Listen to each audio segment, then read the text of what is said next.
Hello, everyone, and welcome back once again to another look back at a Transformers film 10 years after it was released. Today, we are taking a look at Transformers Age of Extinction, the fourth in the Michael Bay saga of Transformers movies. And one of the ones that many people consider to be the worst in the franchise. I think it's The Last Night, but we're not talking about that this time. That's next time, unfortunately. But so anyway, here we are talking about The Last Night, or Age of Extinction. Yeah, it permeates my brain whenever it comes up. I'm just like, I hate that movie. Anyway, Age of Extinction, though, I do like that movie. I do like this movie, and yeah, it's been 10 years now since it was released, and that's kind of crazy to think about. It's been 10 years already. It's one of those movies that I wish I saw in theaters more. I saw it once, and that was it. And I kind of wish I saw it more times because I really do like this movie despite its flaws.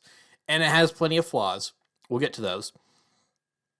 But I did like this movie a lot, and I do like this movie a lot, and I wish I'd seen it more than once in theaters. Because the one and only time I saw it in theaters, there was something wrong with the projector, and so it was only playing on half the screen.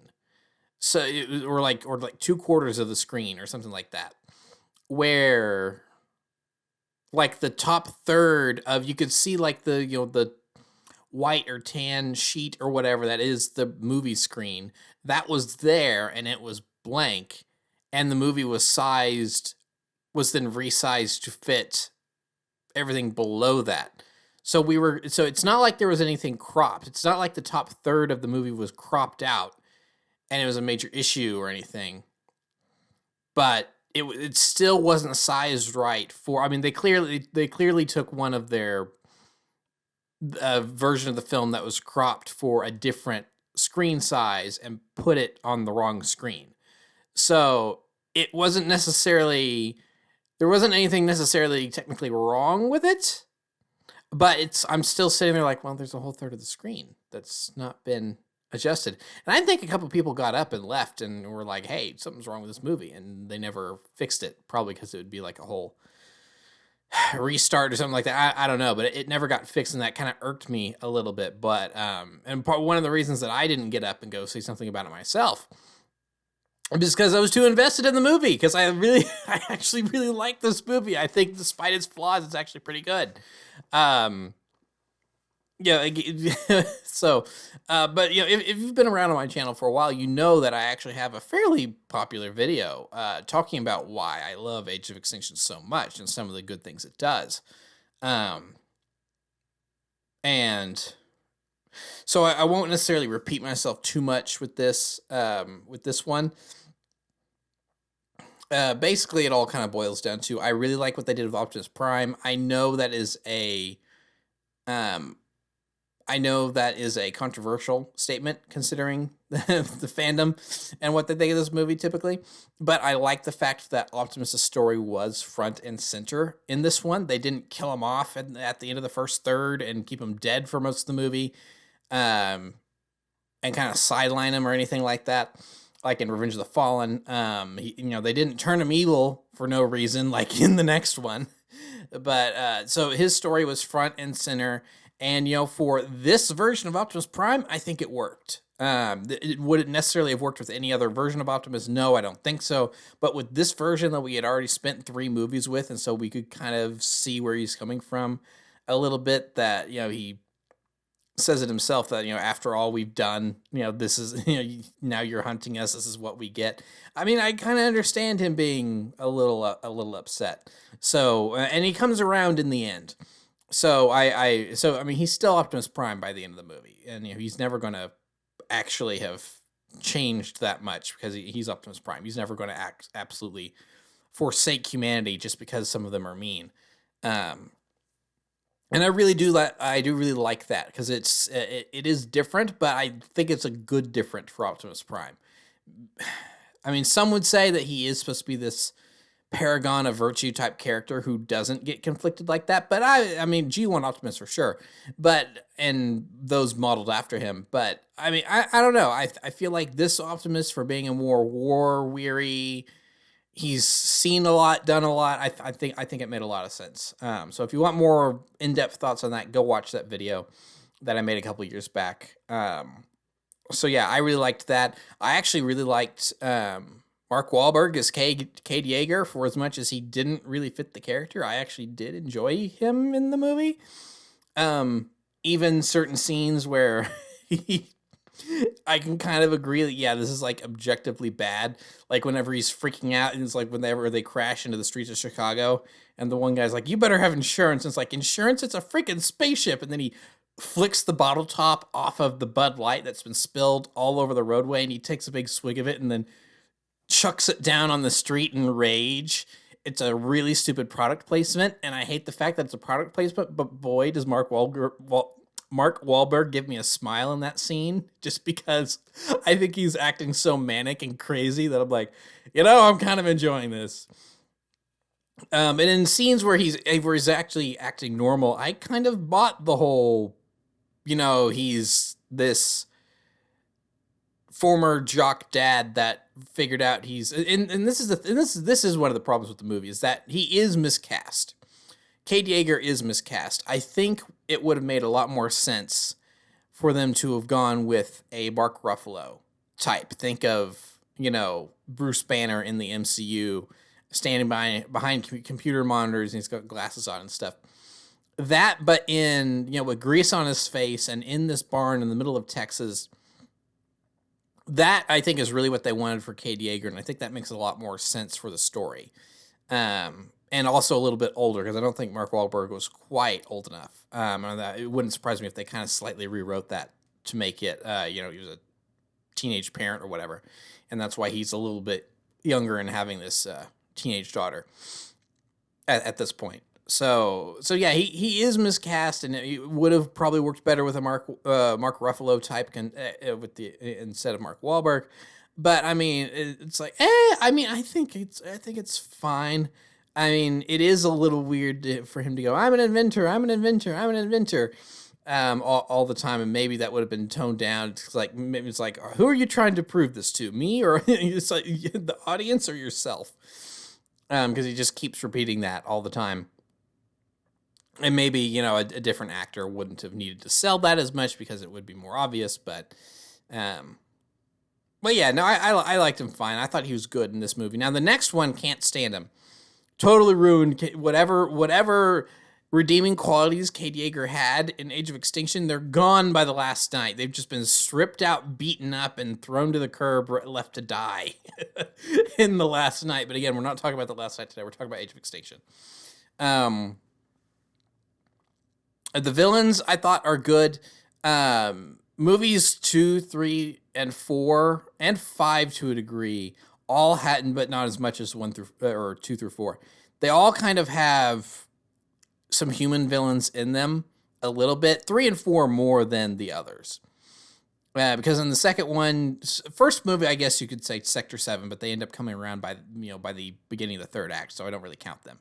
Second movie, you have Director Galloway, who's that typical kind of, I don't like the Transformers and I want your government operation to get shut down kind of. He's a character that's kind of become a cliche in Transformers fiction, I think.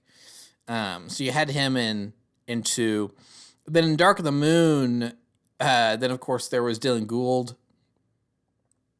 And, he's fine, whatever.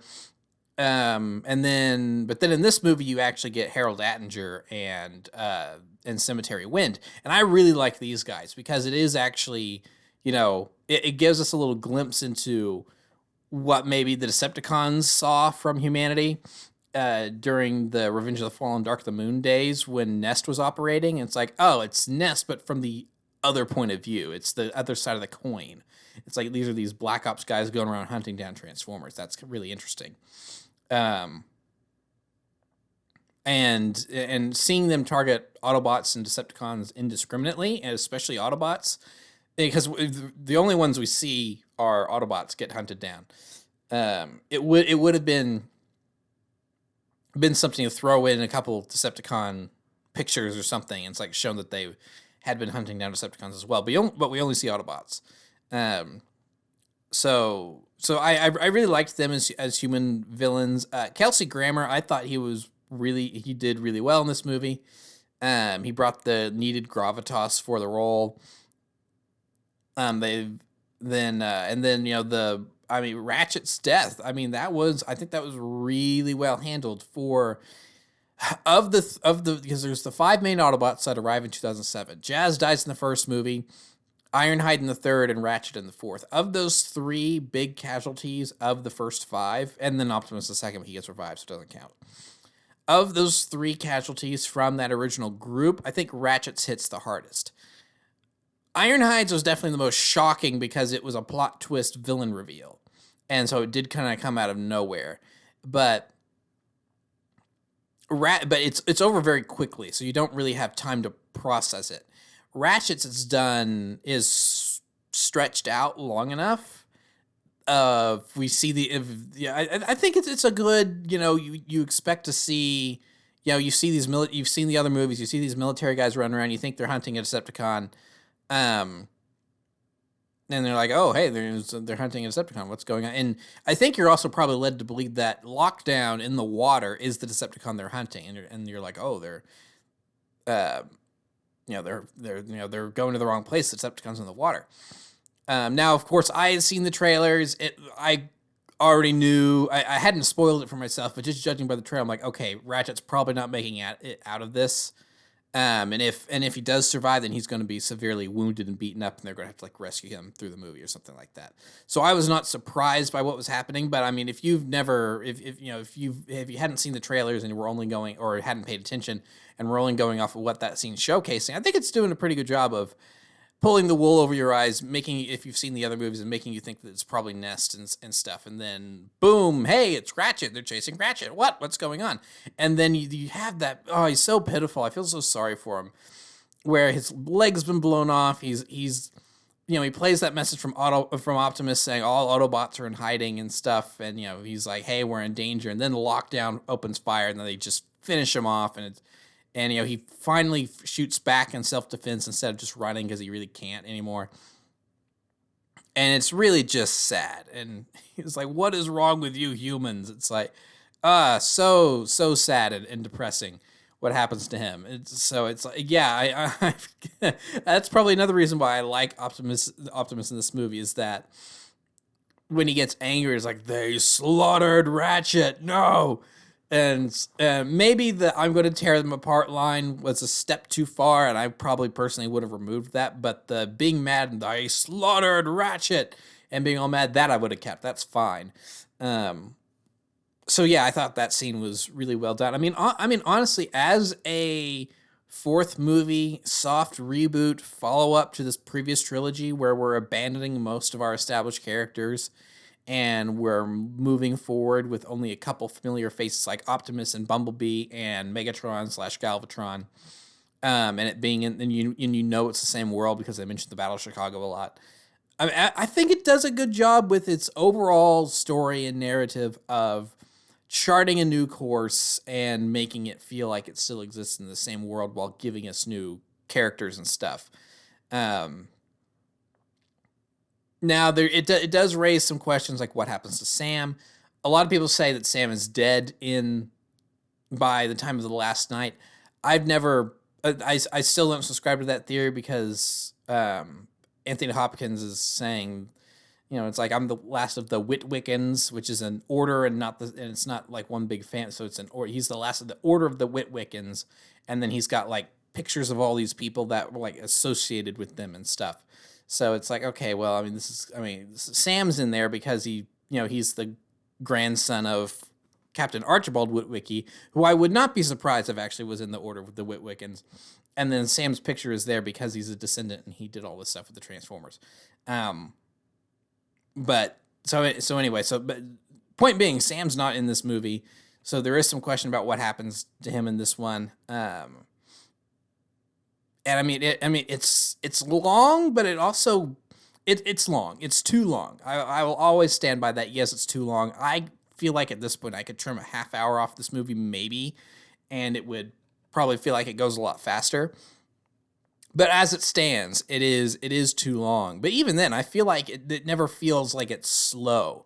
You do feel the runtime, but it never feels slow. I don't think, with the exception the Romeo and Juliet scene. It's like, that's scene number one to get jettisoned into space. So like, we're getting rid of that scene.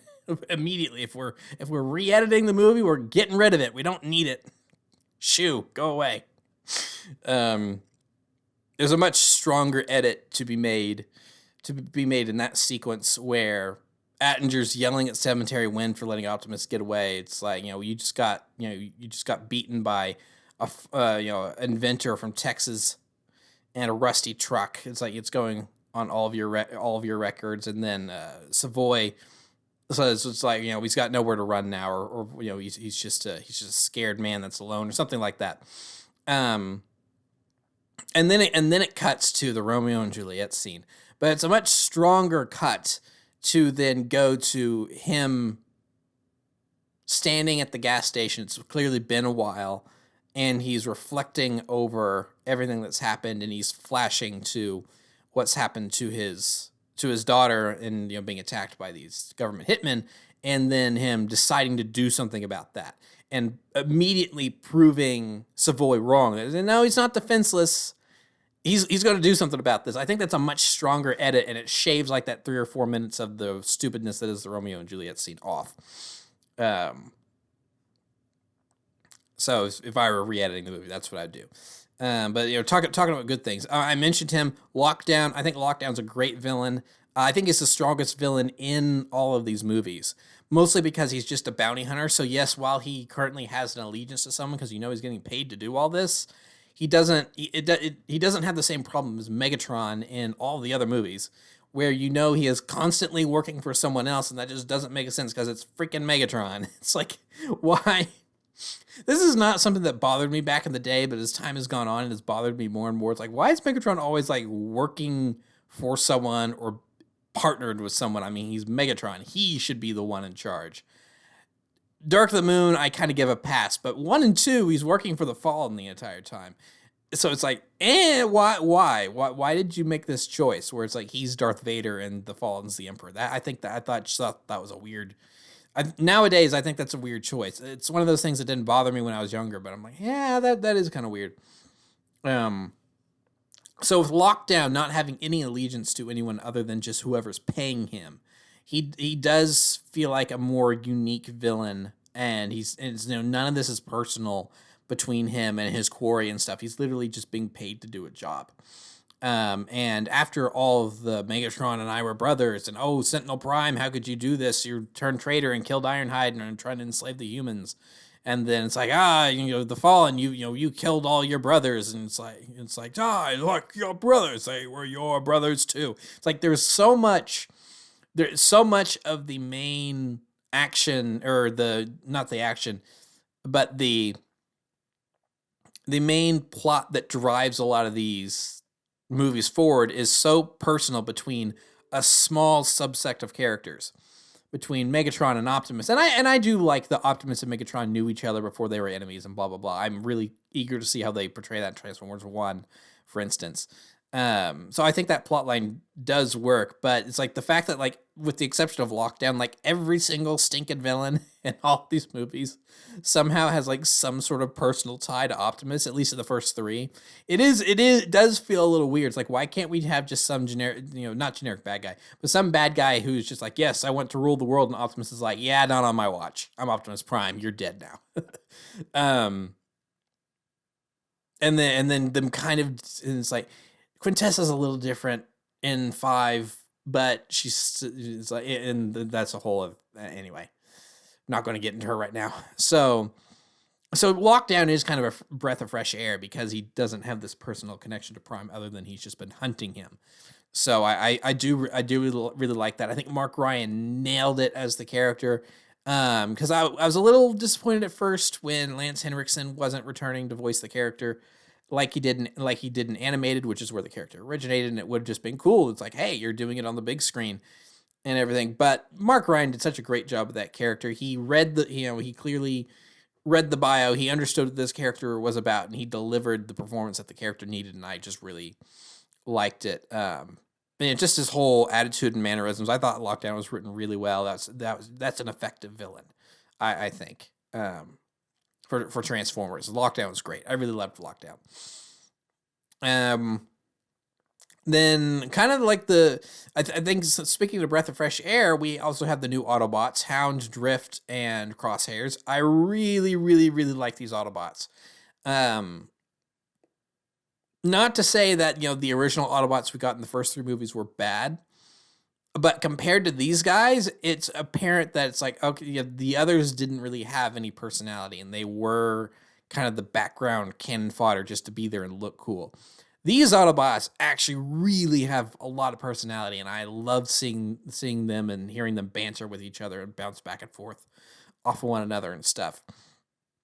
Because where Ironhide and Ratchet were more or less kind of just, their roles were more or less just kind of based on, their personality was based on their roles on the teams. Like, this one's a doctor, this one's a weapons specialist, Jazz is the cool guy or whatever. It's like these actually, the new Autobots really feel like that they have some really different personalities. Because Crosshairs is this kind of rogue loner who would rather be on his own, but is teaming up with people for now, just for the sake of his own survival. You're assuming. He's a little rough around the edges. He's not really a team player. There's if they had continued making Michael Bay Transformers movies, I think there was places they could have gone with that, kind of similarly to where they had a story arc with Optimus. In this one, they could have explored something there. Hound is just awesome. John Goodman kills it in this role. He's so much fun. He is kind of the really loyal soldier, very boisterous, and he's just so much fun. It's like all of his little one-liners, like, I'm a big fat ballerina that takes scalps and slits throats. All that stuff. I can't express how much I just love Hound in these two movies that he's in. He's just a lot of fun. And then Drift. He's definitely the lesser of the three. But even then, I think he gets some good moments here and there between these two movies that he's in. Like like him saying, when they're in the night ship, it's like, we must use violence as a last resort. Then the tentacle comes out of the cage and he immediately just stabs it. And he's like, yes, it's not alive anymore, kind of almost sheepishly. It's because, if you know where the character originated in the IDW comics and stuff, then you know that he was a Decepticon that turned into an Autobot, and changed allegiances. So you could maybe see that as being part of the old Decepticon in him, kind of branching out a little bit and him trying to reel it back in. So they all have their moments. I really love the voices of all of them. They all very much clearly have their own unique identities and personalities, and they just bounce off of each other so well. Especially with how they're all maybe with the exception of Hound, but Crosshairs and Bumblebee, and Drift just don't like Bumblebee for whatever reason. Like, they're kind of picking on him a lot of times. It's like, am I the lone sage who sees through this puppy dog eyes routine? It's beneath you, Drift says. And then, of course, Crosshairs and Bumblebee have a little bit more, they have a little bit more tension in the fifth movie. But so it is kind of funny to see those different dynamics added, because we saw so little of actual team dynamics in the first three movies. So to introduce some of that more here was really great. I really appreciated that. I think this is the best Autobot team throughout all of the movies, just because we get to see so much of that personality from the bots, and it's a step up from the first three, I thought. And then, of course, then they limit that screen time for the new bots drastically in the next movie. But anyway, see, I keep saying I don't want to talk about it, yet I keep bringing it up, and it's just hard not to, because so many of the things I like about this movie, they turn around and kind of undo for the next one, and I'm like, come on. It's like, you bring in these new interesting Autobots, they don't get much screen time. You build this new interesting story. Well, who are the creators? Plural. And why do they want to reset things? And it's like Lockdown's alluding to some interesting concepts about who's hired him and stuff. And then they only take the broad strokes of that idea and don't. And it's not even the same as it doesn't fit my headcanon I established. It's that they didn't even follow what this film set up in the next one, where it's like, it's like your creators want you back. Plural. And then we only meet Quintessa in the next one. It's like and she's like, I'm your creator. Now it's like, it could be said that she's lying and she's not actually, because the Knights call her the Great Deceiver and blah, blah, blah. But there's not a sixth movie to then retcon the retcon, so that's kind of where we're stuck. Because Bumblebee rebooted everything. So yeah, it is kind of hard to talk about a lot of the things I like about this movie, because the next one messed a lot of that up. Cade Yeager, hey, this is a flawed character in terms of his writing isn't always that great, but there's something they could do with this, and they've just ruined it in the next one. Great. They made him too angry and violent. They went full Michael Bay on him this time around. So, and then one character that, it's like, if anything, I don't think Mark Wahlberg, I don't think that Cade Yeager should have been in the next one. I think it should have been Joshua Joyce. I think it should have been Joshua Joyce in the second movie, in The Last Night, instead of Cade. That would have made a lot more sense, especially because Joyce actually has a sneaky good arc in this movie, and it would have been really interesting to see where they could have taken him in the next one if they'd continued with him, especially considering they had Stanley Tucci play Merlin in The Last Night, so that maybe seems to form a connection between Stanley Tucci in the Middle Ages and Stanley Tucci in the present day. It's like, oh, Joshua Joyce is a descendant of Merlin, so it's like that would actually kind of make some sense. But no, we get no offense to Laura Haddock, she did fine with the role she was given, but it's like now we've got Laura Haddock in here for some reason as Vivian, which So, but moving on to, I really like Joshua Joyce in this movie. Stanley Tucci is really fun in this role. I think one of the reasons I like this movie is also because it's clear that a lot of the actors are having fun, whether it's the voice actors or the actors on set and stuff. Because I think Mark Wahlberg's actually enjoying himself on this one. The Last Night, I think he's hating like every minute he's there, and that comes out in his performance. But in this one, I think he's actually kind of enjoying himself on this one. And the same can be said for Stanley Tucci. I mean, I think Stanley Tucci is clearly having a ball. He is loving every minute he is on this set, and he's bouncing around having so much fun. And he gives it's kind of a weird performance, but I love it because he starts off a little reserved and full of himself, but then that's clearly an act that he's putting up as this hotshot CEO rich guy, and then when things start to fall apart around him, he becomes way more manic. Even like from little things like when they're trying to buy the motorcycle when they're being chased by Cemetery Wind, and he's like, and there's the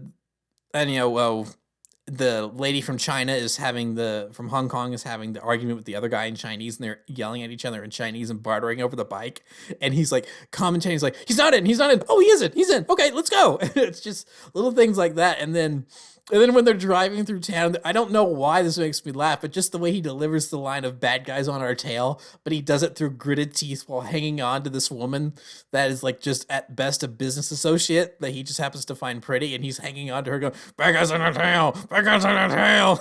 He's doing it through gritted teeth. I don't know why I laugh at that, but I just love his performance. And then when he starts freaking out in the elevator, it's like, I'm carrying what is in essence a tactical nuke. And the really amazing thing is hi. And he quickly pauses his tangent to say hi to the woman who's stepped, I can't remember her name all of a sudden, who has stepped back into the elevator. And he's like, and the amazing thing is, I have very little jet lag. It's like, I don't know. It's like, I don't know if all of that was written or if he just ad-libbed a lot of that, but I just love like every line that comes out of Stanley Tucci's mouth in this movie after a certain point. Now, when he's forcibly like shoving the Transformium, that's such a stupid name, by the way, Transformium, pill, My Little Pony product placement in our face, I'm not too pleased with that. But then when things really get going, and so it's like they're running, it's like, out of our way, hi kids, out of our way. How do you say get out of the way in Chinese? It's like he has such a great energy in this movie, and I just adore it. I just really love his whole thing that he has going on in this one. Now I've brought up the Chinese lady, and that is maybe an issue with the movie that needs addressing. Is the fact that there's probably there's too many characters in this movie. And I understand why, because this movie was such a big draw to China, and everything. Because I mean, this movie is, I think, the highest grossing Transformers movie, and it's mostly due to China. I'm pretty sure, because I think the domestic run for this movie actually made less money than Dark of the Moon, but it made the most money because it did bonkers in China, because a lot of the movie is set in Hong Kong, which the way they worked it in the film, I'm fine. I don't think it felt random. We have a lot of, we've got a lot of manufacturing stuff over in China and stuff. So the fact that KSI had a factory over there, I thought it made sense to go over there and let's get out of American cities and blow somewhere else up for a change. I was fine with all that. As far as, shoving in Chinese product placement went, I thought it was fine. But so then you do have this problem where I feel like a single character was split into two. For instance, Darcy, she's the blonde woman who's running around in the field looking for the transformium. She's in the movie for most of the American segments, and then she kind of disappears once they get to China. She's there for a little bit, but then she disappears. And then you've mostly got the Chinese woman, who, again, I'm forgetting that character's name. I may have to look it up here in a second, just so I stop irritating myself by not being able to remember her name. They share like one quick scene together, and then they're usually never on screen together, and Darcy kind of disappears. I think she went to run interference by driving a different vehicle or something like that to get KSI off their tail. I can't quite remember, but it's actually been a minute. I need to rewatch it again. It's like, I like it. It's been a while since I've watched it, so I probably need to do that again. But it is interesting that that Darcy kind of disappears, and then we've got the Chinese woman for so long. And it's like, what? And it's like, and it's not, and she's like the representative of the Chinese company they're partnered with. So it's like, I think it would have been better to just, since you're already doing this Chinese product placement and stuff, just make her the one character, and and then and then you don't have to have another character disappear for a while or confuse us on why we're introducing yet another new character so far throughout the movie. Also, and maybe more evidence to the fact that this was maybe a character that was split into two, is when Josh was giving the tour through KSI, and there's the one engineer that's like, "This is not what I asked for in terms of the marketing." He says, "Yes, it is." It's like, you said they're, oh, what's the line? It's like, they're beautiful yet deadly, like your ex-girlfriend. And then they start to walk away, and and then he goes, "Oh wait, is that her?" And then he's hitting on the Chinese woman the entire time.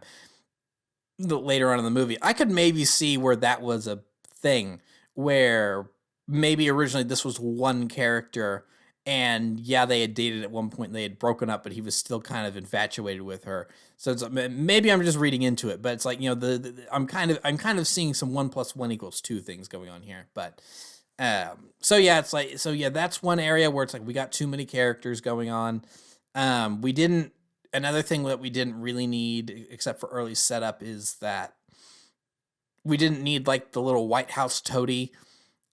He's like the director of national security or something like that. I can't remember, but he's the guy with the mustache. And he's been on the job for like a week and a half or something like that.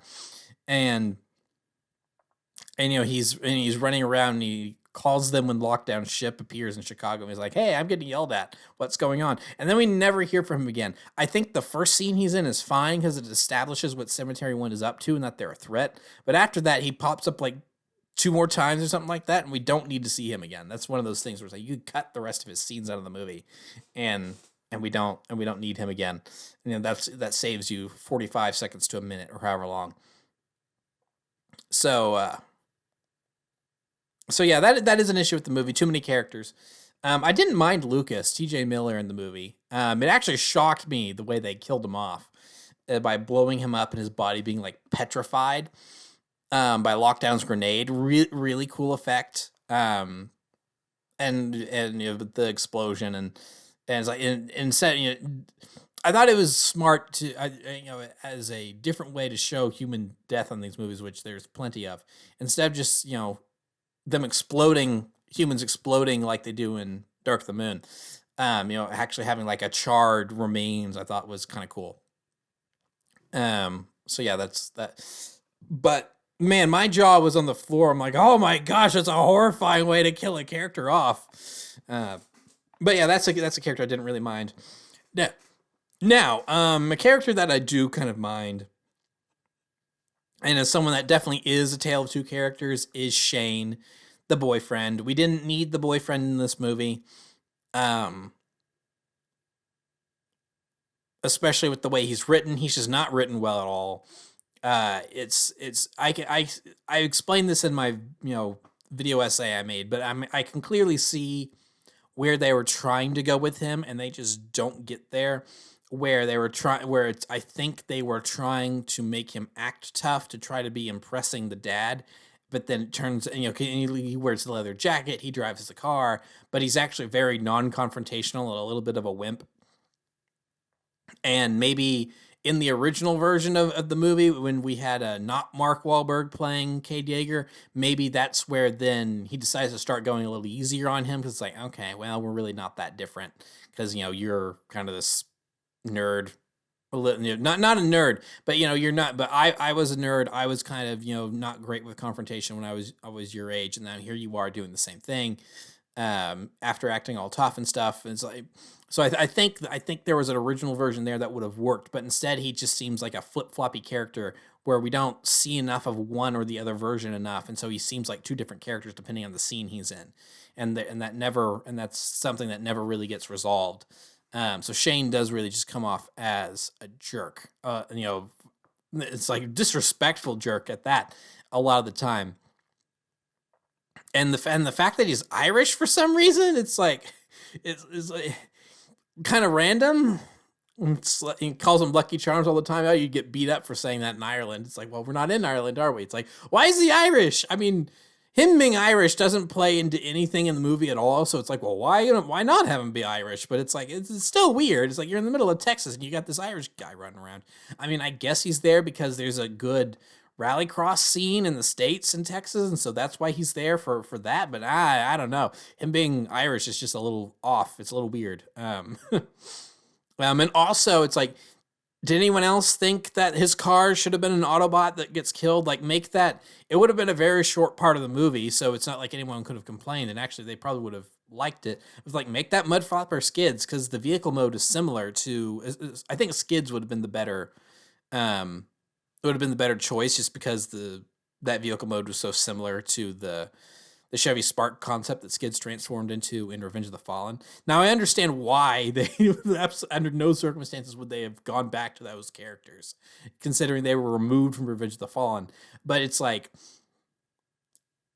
having Skids be in Age of Extinction for 2 minutes just to be killed off by Lockdown, I don't know. I think I would have been okay with that. It would have been some closure to those characters, and to say, hey, they're absolutely off the board and there's no way they're still running around, considering they just vanish into thin air and are not heard from again by the end of Revenge of the Fallen.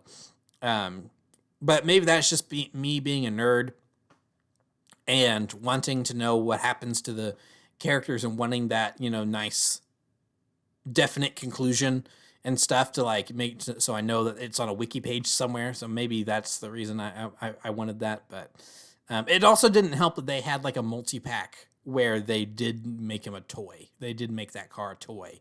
I can't remember what it was, like Autobot Rally or Rally Racer or something like that. But they did make a toy out of it. It was a remold of a Generations figure, I think. I can't remember who. Maybe it was Trail Cutter, maybe, because they couldn't use Trailbreaker. I can't remember exactly, but yeah, it was something like that. So, yeah, Shane, not a character that really was written well at all, and I understand being a major source of annoyance for people watching the movie, because I kind of agree. Don't really care for Shane. Let me think here. Galvatron, I like Galvatron in this movie. Yes, it's very different from the traditional interpretation of how Galvatron becomes Galvatron. But it's still, I think the main thing about Galvatron is that he's Megatron reincarnated. I mean, the name is so similar. I mean, you have to do that. I know that like the Marvel comics in the UK from the original G1 run made Megatron and Galvatron separate characters. But most of them, I mean, I feel like 90% of the time, Megatron and Galvatron are the same character, and it just makes sense because, again, the names are so similar.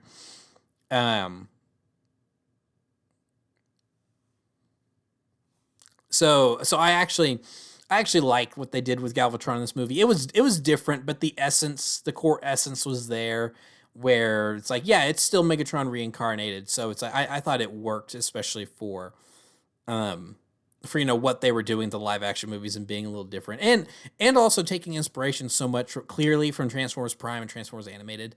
In this movie, I mean, you could see a lot of KSI is a stand-in for Mech from Prime. Megatron's severed head, secretly controlling things without anyone knowing. That's from Transformers Animated.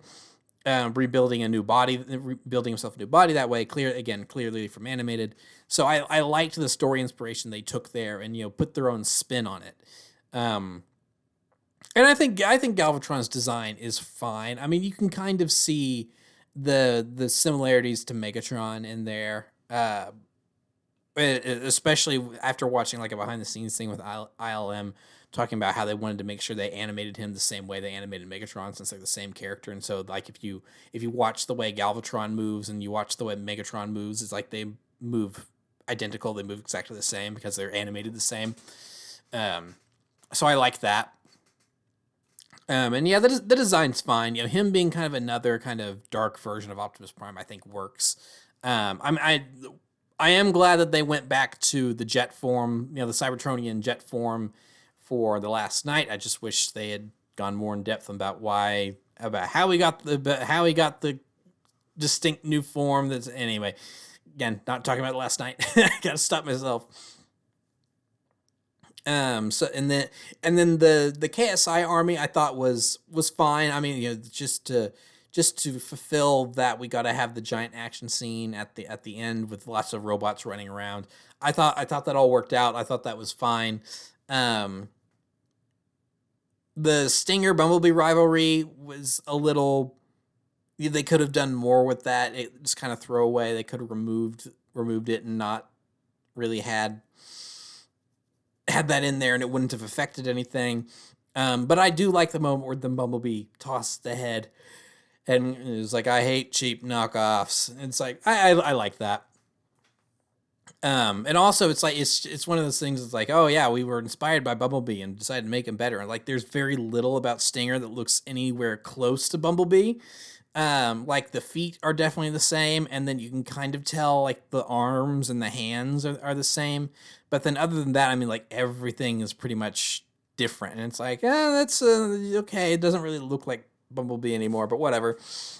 So it's like less inspired by and more you had leftover ILM model parts that you slapped on them, and that's what you went with. But yeah, I mean, I just think there's lots of good stuff in here. The score I think is great. It's very different compared to the first three, but it still gives that same oomph to the action and stuff that it needs. Steve Jablonsky, in my mind, could do no wrong.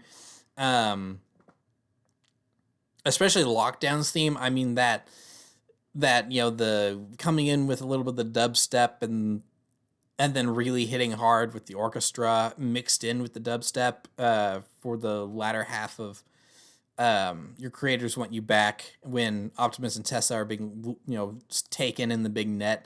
Down, bow, bow, bow, bow, bow, bow, bow. I just thought it was a really good villain theme, and it worked whenever he was, and just to hear it kind of silently in the background, just whenever he was on screen, just the wow, wow, wow, wow, wow, wow. I just thought that was really, really cool, really well done. So I liked that. The score is great. I mean, Dinobot Charge. The whole scene, I mean, that's probably my favorite scene in all the Transformers movies that have ever been released, including the 86 movie and Rise of the Beast and Bumblebee. I mean, that Dinobot Charge scene is just awesome. Really good. That's like everything I want out of a Transformers action sequence right there. Just really great. Then and then so then that should bring me to the Dinobots. It's like, are the Dinobots underutilized in this film based on the amount of marketing attention they received? Yes. The answer is absolutely yes. Do I necessarily mind it? For this movie, no, because looking at this as the start of it, in 2014, looking at this as the start of a new trilogy, introducing the Dinobots here and not doing too much with them yet, I think is fine. Now, should they have marketed them as heavily? No. Preferably, it would have been nice to keep them as a surprise, quite frankly.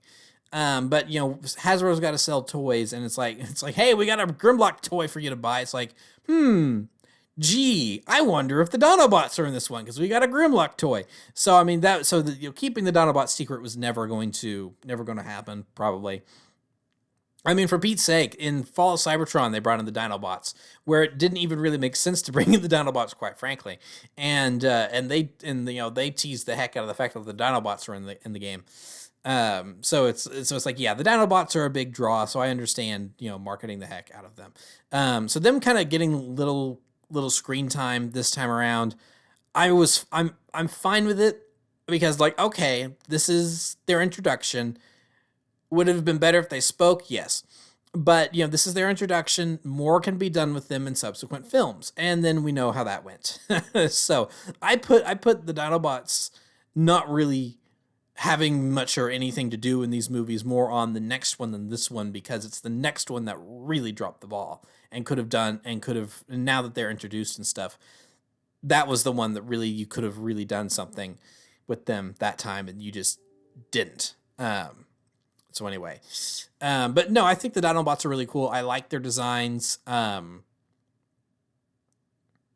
Maybe, but it's like, I will say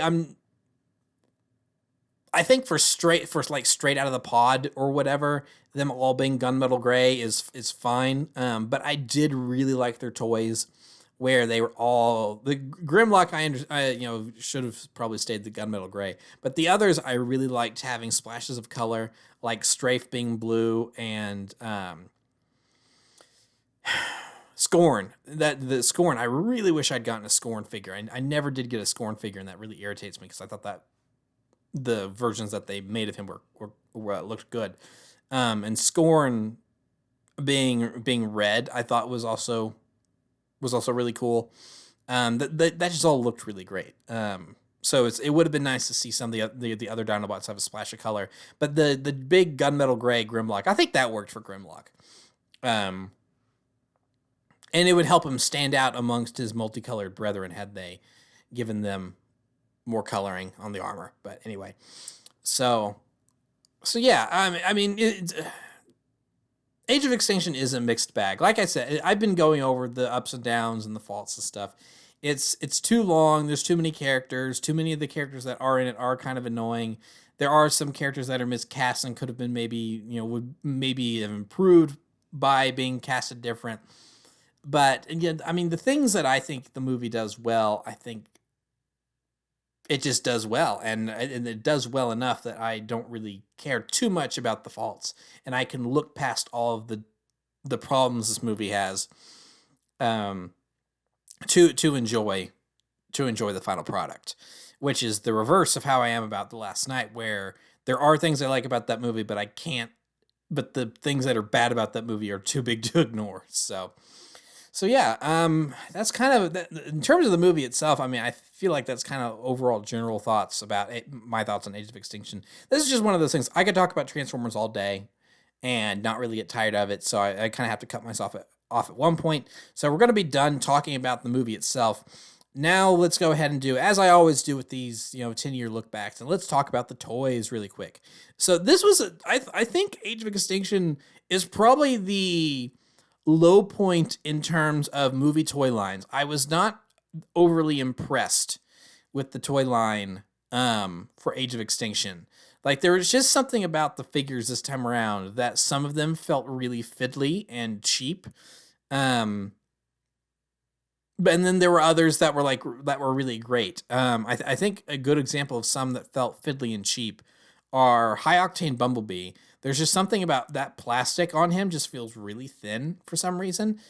I mean, I think it's still a good figure, but I mean, there's just something about handling that one, that Bumblebee, compared to past or Bumblebees that would come after, where it's like, yeah, there's just something off about this one. And Crosshairs is actually in a similar boat for me, I think, where it's just something about how the joints work, and bending elbows and knees and stuff like that. There's just something about how all that feels, where it's weirdly stiff, at least on my copies, and it just feels like it's this is not it's too tight. So it's like, I don't know if that's low quality plastic at work there that's making it hard to turn, or what. I don't know. And then there were I feel like more than usual, because there was and it was kind of a necessity because of the movie, but I feel like there were a lot of unnecessary recolors, like tracks. I'm pretty sure it's tracks. They did where Crosshair got a repaint, and it was tracks, which makes sense. Looking at that character design in the vehicle, I mean, that makes sense for him to be that character. And then like we got several Dinobots that weren't in the movie itself, but got toys anyway.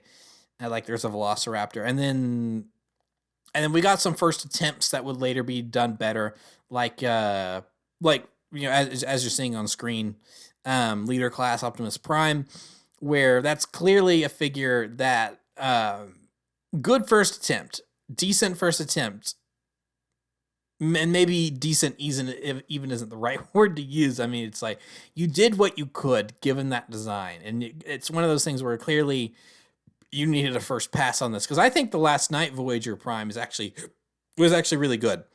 I really like that figure, and I've used it quite a bit. So they did a good job on the follow up for the Last Night, but this first go for the leader class is like, eesh, little rough around the edges. A lot of kibble, lots of big backpack, really big backpack. It almost felt like we went backwards in terms of Transformers engineering, where they'd gotten to a really, really good place with the Dark of the Moon, almost the Dark Knight, with the Dark of the Moon toys, and then we somehow, for some reason, took a step back with the Age of Extinction toys, which is a little strange. So some of the designs kind of warrant that a bit, like Galvatron. Like Galvatron is a 100% shell former, and I'm kind of okay with that. But at the same time, I'm not, because I'm like, it's not really that great a transformation. But I'm like, well, but I mean, it does look fairly accurate to the film, and with all the because I mean, it's not like he's got too. He doesn't have too much hanging off of him, which is kind of nice. Although in theory, he does just have this big backpack cab of the truck flattened on his back. And then Grimlock, I thought was pretty good. They did a pretty good job on Grimlock. And then Lockdown, a lot of people don't like this Lockdown figure, but I actually do like it, mostly just because they actually give him the gun face, which is pretty cool. I didn't mention that, but it's like I really like Lockdown's gun face. I think that's just a cool thing for them to do. I don't know who, probably Michael Bay, but it's like that's just cool. But yeah, I like this Lockdown figure. I'm kind of kicking myself I never got the Studio Series Lockdown figure, because it is a definite improvement in terms of the overall, just the sculpting in general, like the body and the head and everything. He looks pretty good compared to this original. But the original version does have gun face, so it has that going for him. And then we also have the Studio Series Stinger here. I do have two Stingers. Because the Stinger that's in vehicle form, his cannon that's on his arm broke, and that's part of the roof, and so it's like snapped off of his arm completely.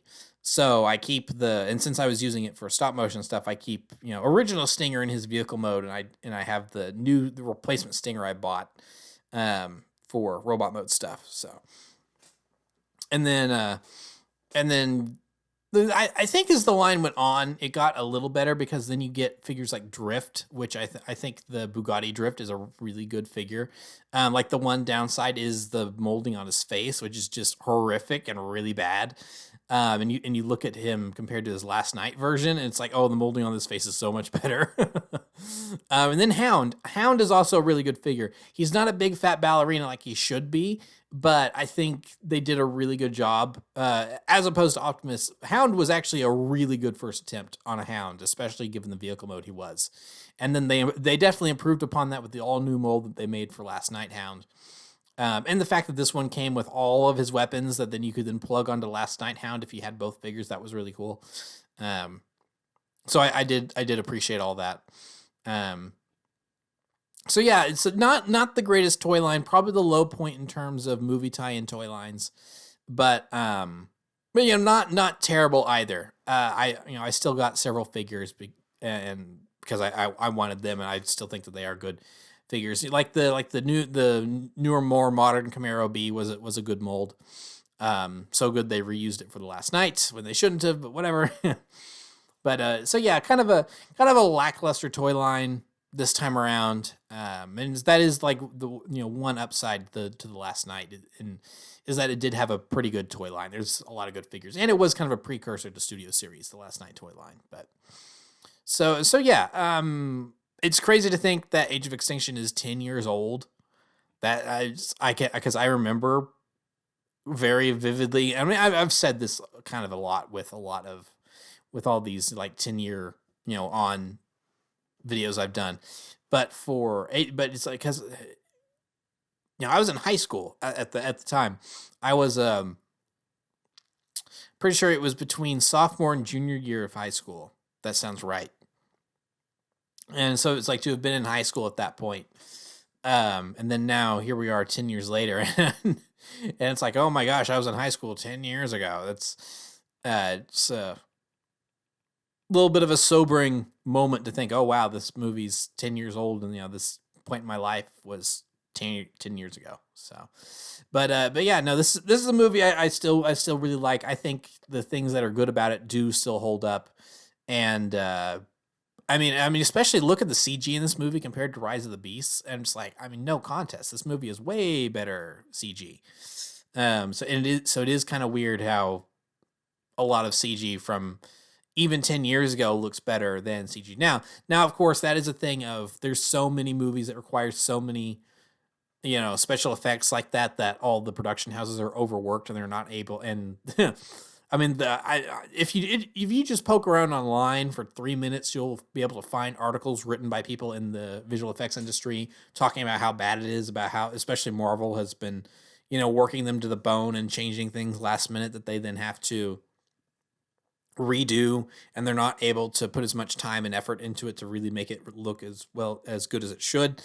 So that's definitely a big problem with Rise of the Beasts. I feel like, is that they just, it was overworked studios doing visual effects and stuff. But yeah, no, Age of Extinction, I still really like this movie.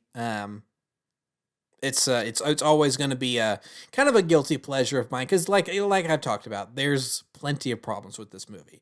It is not perfect by any stretch of the imagination, but in terms of what to expect from Michael Bay's Transformers, and to actually get a story that is equally as much about the robots as it is about the human beings in it, I think that's pretty great. And it could have been and some people think it is a dumb story, but I think it's a good story. I mean, they're on the run. It does enough things different in the first 2/3 that it does make it feel distinct from the other three, and not just a cash grab retread of what had come before. Now, they do dip into some of those elements for the third act, but by not introducing some of those elements until the third act, it does kind of make it feel like, oh yeah, it's more, at that point, it's more of a comfort blanket and not oh boy, here we go again, roll my eyes moment like the Last Night was. It's like, all right, here we go. Now we got the secret order of people that have been around for forever. And it's like, oh, you don't know your history. And here's what really happened. And here's a thing that's been buried on Earth this entire time. And that stuff is still in Age of Extinction, but they either get it out of the way really fast or save it until the very end of the movie. And so a lot of it does feel new and different. And I will stand by this is one of the top 3 best performances of Peter Cullen as Optimus Prime. The emotional things he had to do of, they're not your technology. They were my friends. And it's like, and then, realizing that humanity is not all bad and coming to their defense and jumping on Grimlock. It's like, saying that you either defend my family or die is a little weird, admittedly. See, this is where the Dinobots talking could have helped a lot, because it's like, me, Grimlock, only understand strength, and then them having to fight because of that. Having your character talk can surprisingly make things make more sense. But then jumping on Grimlock and saying we're going to prove who we are and why we're here, because the Autobots are more the underdogs in this story than in any other Transformers movie they've ever been in. Maybe with the exception of Rise of the Beast, because I'd say they're pretty underdog-ish in Rise of the Beast. But in this one, they really are. And then all the Autobots getting ready to charge, and then that final rollout Prime gives as they charge out of the valley.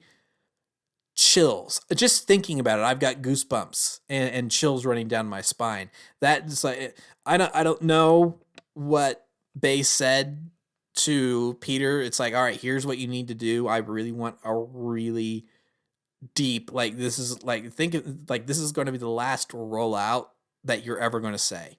Now give me it. I don't know if he had to say something like that or what that was like in the recording booth, but oh my gosh, that rollout is so it's really good. That's probably my number one Optimus Prime Transformer rollout moments of all time. So yeah, very very very very happy memories of this movie. I can't believe it's 10 years old already, and yeah. So I mean that is overall my thoughts on Transformers Age of Extinction. I didn't think I'd talk about this movie for an hour. I really thought that. I'm like, well, I made a whole, video essay about this movie. I'm not going to talk about the movie for this long. It's probably going to be more about the toy line, but it's like, nope, I went for an hour on this. So it's like, reminds me of that moment in Ant-Man and the Wasp where it's like, you put the quarter in the jukebox, you got to listen to the whole song. So it's like, I guess, by clicking on this video, you put the quarter in, so hopefully you've listened to the whole song play. So anyway, that's going to be it for my look back for Transformers Age of Extinction. Please remember to like, comment, subscribe, all that great stuff. Remember to follow me on Twitter and Instagram. Those links are in the description below. And you stuck around and watched this whole thing. Thank you so very much for watching. And I will see you guys in 2027 when we go over the last night. Yay! So I'll see you guys then.